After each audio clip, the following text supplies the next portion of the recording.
Good morning class. कल हमने आपको लेजर्स बनवाए थे, जिसमें हमने आपको बाकी जो लेजर्स बचे थे हमने कहा था इनको बना लीजिएगा। तरीका भी बता दिया था, मेथड्स कैसे बनाए जाएंगे। उसके बाद इसमें फर्स्ट क्वेश्चन में ट्रायल बैलेंस भी पूछा गया है। चूँकि ये ट्रायल बैलेंस जो है वो चैप्टर 15 का पार्ट है, लेकिन अब इसमें जबकि पूछा गया है तो मैं इसको बता दे रहा हूँ। लेकिन इसको थोड़ा कहते हैं ना कि थोड़ा क्लियरली जो है हम एक नेक्स्ट चैप्टर जब आएगा तब आपका तब एक्सप्लेन करेंगे। हम आपको शॉर्ट में बता दे रहे हैं कि ट्रायल बैलेंस होता क्या है। देखिए, जब चैप्टर आपका जो 14 आएगा, नेक्स्ट चैप्टर है आपका, चूँकि आ गया है अभी तो उसका थोड़ा सा पार्ट तो मैं आपको हल्का सा बता दे रहा हूँ। Trial balance is a statement prepared with the debit and credit balances of ledgers account to test the arithmetical accuracy of the books। होता क्या है कि हम सबसे पहले जर्नल में एंट्रियाँ करते हैं, जर्नल से फिर हम लेजर्स बनाते हैं, फिर लेजर्स में जो हम बैलेंस निकालते हैं, डेबिट बैलेंस या क्रेडिट बैलेंस जो निकालते हैं, उस बैलेंस को फिर हम ट्रांसफ़र करते हैं ट्रायल बैलेंस में। और ट्रायल बैलेंस के जब दोनों तरफ का टोटल यानी कि डेबिट का और क्रेडिट का टोटल जब इक्वल हो जाता है तो हम मान लेते हैं कि हमारे जितने भी बैलेंस हैं वो सही हैं। और बैलेंस सही होते हैं तो हम मान लेते हैं कि हमारे लेजर सही हैं, लेजर सही होते हैं तो हम ये मान लेते हैं कि हमारी जो जर्नल एंट्रियाँ की हैं हमने वो सारी की सारी सही हैं। तो एक तरीके की ये अंक गणितीय जांच, आर्थमेटिकल एक्यूरेसी, शुद्धता, ये जानने के लिए बनाया जाता है कि हमने जो भी अभी तक वर्क किया है वो सही है या गलत है।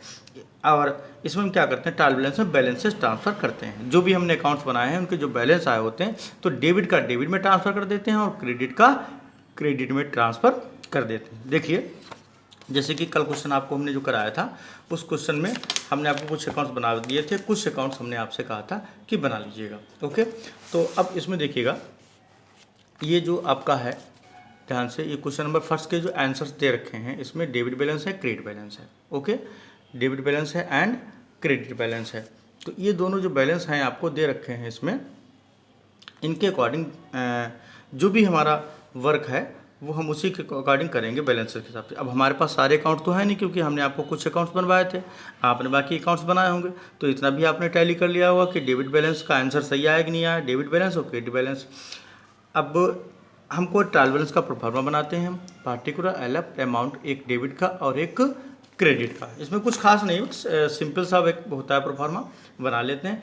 फिर हम देखते हैं, ये हमारे डेबिट बैलेंसेस हैं, कैश का डेबिट बैलेंस है, परचेज का बैलेंस है डेबिट, मशीनरी का डेबिट बैलेंस है। ये डेबिट बैलेंस लिख रखा है तो इसका मतलब ये सारे डेबिट बैलेंस हैं, और ये हमारे सारे के सारे क्रेडिट बैलेंस हैं। तो हम क्या करेंगे, डेबिट का डेबिट में यानी कि cash account, purchase account, machinery account, जितने भी अकाउंट हमारे डेबिट के बैलेंस थे, डेबिट जो बैलेंस आए थे वो हमने डेबिट साइड में शो कर दिए, और जो क्रेडिट हमारे बैलेंस आए थे जैसे कैपिटल अकाउंट है, दिलीप्स अकाउंट है, उनको हमने क्रेडिट साइड में, इनके जो बैलेंस आए थे उनको हमने शो कर दिया।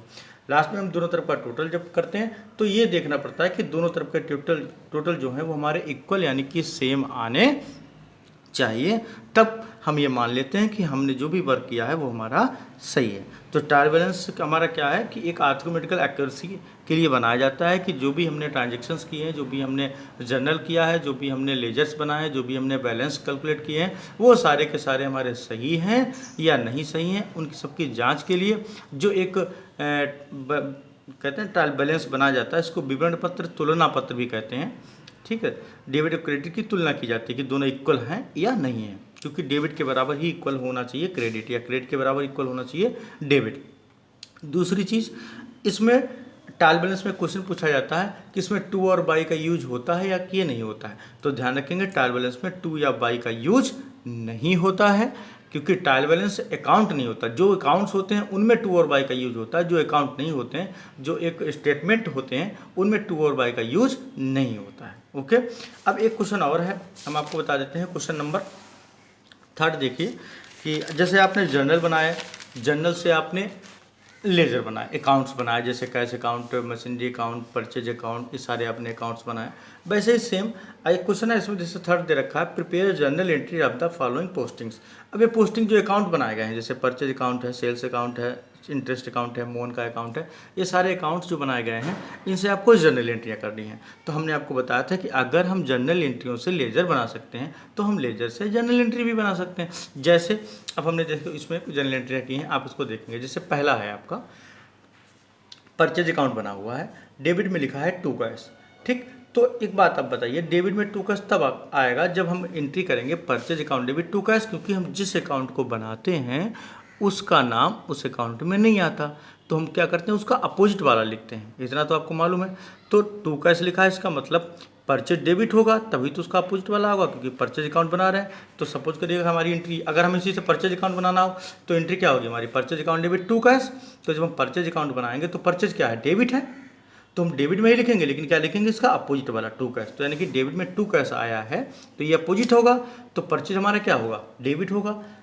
सिंपल सा आपके समझ में आ रहा होगा कि अगर एंट्री हमारी होती है purchase account debit to cash, तो हम जिस भी अकाउंट को प्रिपेयर करते हैं उस अकाउंट का नाम उसमें नहीं आना चाहिए, ये एक रूल होता है। ठीक, इसको फॉलो कर लें।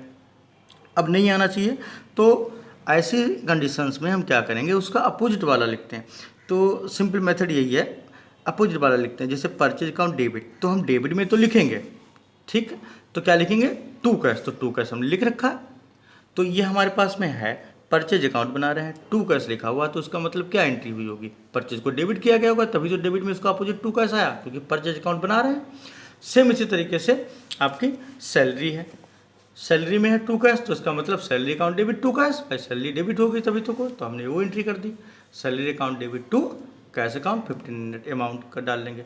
देखिए सिंपल है, अगर हम जनरल एंट्रियों से हम अकाउंट्स प्रिपेयर कर सकते हैं, या लेजर जिसको हम कहते हैं, या इस तरीके से, इससे हम उसी वे पे हम जनरल लेजर से या अकाउंट से हम जनरल एंट्रियाँ भी प्रिपेयर कर सकते हैं।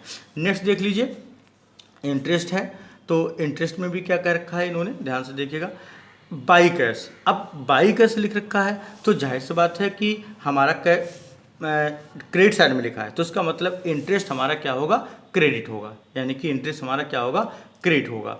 तो जो क्रेडिट होगा तो हम क्रेडिट में लिखेंगे, लेकिन उसका अपोजिट वाला, तो हमारा इंटरेस्ट की क्या एंट्री हुई होगी, अगर हम पहले सोचेंगे तो cash account debit to interest, यानी कि इंटरेस्ट हमारा क्रेडिट है, इंटरेस्ट हमारा क्रेडिट है, तो हम क्रेडिट में लिखेंगे, क्या लिखेंगे, बाई कैश, यही तो लिखेंगे। तो सेम अकाउंट हमारा बना रखा है, तो हम एंट्री आराम से कर सकते हैं। तो इट्स मीन्स हुआ कि हमारा ये जो है इंटरेस्ट क्रेडिट होगा, तभी ये बाई कैश आया है, क्योंकि अपोजिट वाला होगा, तो कैश अकाउंट डेबिट टू क्या हो जाएगा, इंटरेस्ट अकाउंट। ओके, नरेशन भी हम लिखते जाएंगे, जैसे पहले में गुड्स परचेज फॉर कैश, भाई गुड्स को परचेज करने की एंट्री थी, दूसरे में सैलरी पेड करने की एंट्री थी, salary account debit to cash, तीसरी इंटरेस्ट को रिसीव करने की एंट्री थी, क्योंकि इंटरेस्ट है, सैलरी है, रेंट है, कमीशन है, अगर ये क्रेडिट होते हैं, नॉमिनल अकाउंट होते हैं सारे, अगर ये क्रेडिट होते हैं तब ये रिसीव्ड होते हैं, अगर ये डेबिट होते हैं तो ये सारे पैड होते हैं। ओके, नेक्स्ट है आपका मोहन।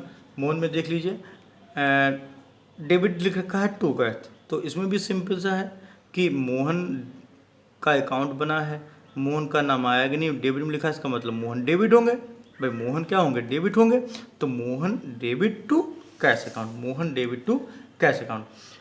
अब इसमें क्या होगा, कैश बैक टू मोहन, क्योंकि मोहन क्या है, पर्सनल अकाउंट है, तो पर्सनल अकाउंट का क्या रूल होता है, debit the receiver and credit the giver, तो मोहन यहाँ पर रिसीवर होगा, तो जाहिर सी बात है कैश मोहन को दिया गया होगा, पैड किया गया होगा, तो मोहन डेबिट हो गया, Mohan debit to cash account, और वही अमाउंट जैसे आप लिखते थे वैसे ही आप अमाउंट सब में डाल देंगे। तो इसमें कोई प्रॉब्लम नहीं है कि आप इन जनरल से आप लेजर बनाते हैं या लेजर से आप जनरल करते हैं, वो दोनों सेम होते हैं, एक दूसरे से दोनों बन जाते हैं, उसमें कोई प्रॉब्लम नहीं है। जो मैंने आपको मेथड बताया सिंपल है, इसको फॉलो करिए तो कोई प्रॉब्लम नहीं आएगी। अब बात करते हैं आगे, देखिए इस चैप्टर में अब आगे वही सेम क्वेश्चन आते हैं जो कि हम आपको नहीं कराएंगे, आप खुद करेंगे जितने भी आप कर पाएँ। जैसे कैश बुक हम आपको बनवा चुके हैं, ठीक, आगे आपकी क्या है, फिर इसके बाद क्या है, परचेज बुक है, इसको भी हम आपको बनवा चुके हैं, ठीक, तो ये या सेल्स बुक है, रिटर्निंग पोस्टिंग है, तो ये भी हम आपको करवा चुके हैं। हमको अगर लगेगा कल इसमें कुछ नई चीज़, तो हम आपको कल एक क्वेश्चन इसमें से कोई भी एक क्वेश्चन बता देंगे, उसी वे पे आपको करने, अदरवाइज आप इनको करेंगे जो भी है। मैं आप पिछले चैप्टर में कर चुके हैं, कैश बुक भी बना चुके हैं, परचेज बुक भी बना चुके हैं, सेल्स बुक भी बना चुके हैं, परचेज रिटर्न बुक भी बनाई है आपने, सारे क्वेश्चन हमने खुद कराए हैं। तो ऐसी कंडीशन में आप इनको प्रैक्टिस के तौर पे कर सकते हैं, जो भी आप ज़्यादा नहीं तो मुश्किल से 6 क्वेश्चन तो कर ही लें, अगर ज़्यादा ना करना चाहें, बाकी आप इसमें छोड़ दें। फिर आपका ट्रायल बैलेंस कल हम देखेंगे, अगर इसमें कोई न्यू है चैप्टर 13 में लेजर वाले में कोई न्यू कंडीशंस हैं, अगर कोई न्यू अगर ऐसा कोई क्वेश्चन या कुछ न्यू का मेथड्स रह जाता है तो वो हम आपको कल एक्सप्लेन कर देंगे, अदरवाइज कल हम आपका ट्रायल बैलेंस चैप्टर शुरू करेंगे। Okay, thank you.